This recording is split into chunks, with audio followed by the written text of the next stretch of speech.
बिस्मिल्लाहिर्रहमानिर्रहीम। अस्सलाम वालेकुम। मैं हूं डॉक्टर ज़ियाउल्लाह खान गाज़ी। आज हम बात करेंगे ख़वातीन के रहम के लिए जो दवाई सबसे ज़्यादा साबित हुई है, रहम का टॉनिक भी जिसे कहा जाता है, वो है हेलोनियास।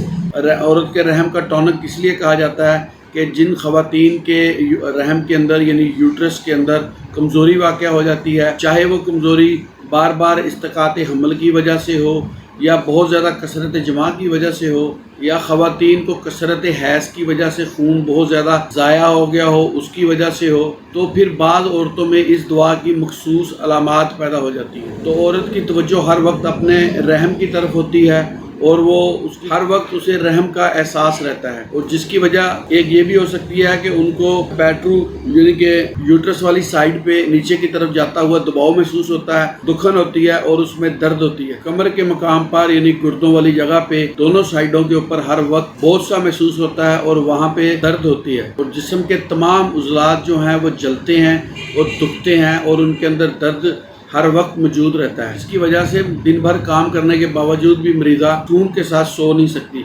हालांकि के अंदर और काम की ज़्यादती की वजह से नींद जल्दी आ जाती है, लेकिन ये उज़लात इस हद तक दुखते हैं कि सोते हुए भी उसको तकलीफ़ होती है और उनकी टांगों के अंदर चीरें सी महसूस होती हैं और जिस्म सारे के अंदर दर्द होती है। कसरत हैज़ यानी कि खून बहुत ज़्यादा आता है और इसके साथ साथ लकोरिया भी होता है, और जो इनको हैज़ की जो अलामात हैं, इसके अंदर बदबू बहुत ज़्यादा होती है, जिसकी वजह से अज़ाए तनासली के अंदर खारिश भी हो जाती है, और ख़वातीन की कमर हमेशा थकी थकी रहती है। और इन तमाम अलामात के अंदर ख़वातीन के अंदर खून की कमी हमेशा से मौजूद रहती है। अच्छा, ये खून की कमी सिर्फ बाकसरत हैज़ की वजह से नहीं होती, बल्कि वैसे ही ख़वातीन के अंदर खून की कमी भी मौजूद होती है, और ये सब रहम की तकलीफ़ात की वजह से होता है। अच्छा, इसमें एक ख़ास बात यह है कि अगर वो किसी ऐसे काम काज में लगी हुई हैं और उसका जहन अगर अपनी रहम की तरफ यानी यूट्रस की तरफ नहीं जाता, फिर तो उसको उतनी देर तक तो सुकून रहता है, लेकिन जैसे ही दिमागी तौर पे वो किसी काम से फारग होती हैं, तो जैसे ही ख्याल उनका इसकी तरफ आता है,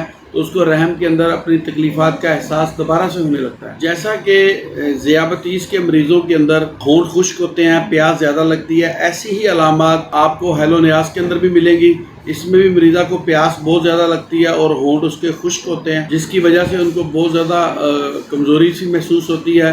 पेशाब का जब टेस्ट करवाया जाए तो पेशाब के अंदर एल्ब्यूमिन बहुत ज़्यादा आती है और गुर्दों के मकाम पर भी बोझ सा महसूस होता है। अगर ऐसी तमाम अलामात जो मैंने आपके साथ तफसील के साथ बयान की हैं किसी भी मरीज़ा के अंदर हो, तो उसको होम्योपैथिक की ये दुआ हेलोनियास का इस्तेमाल करना चाहिए।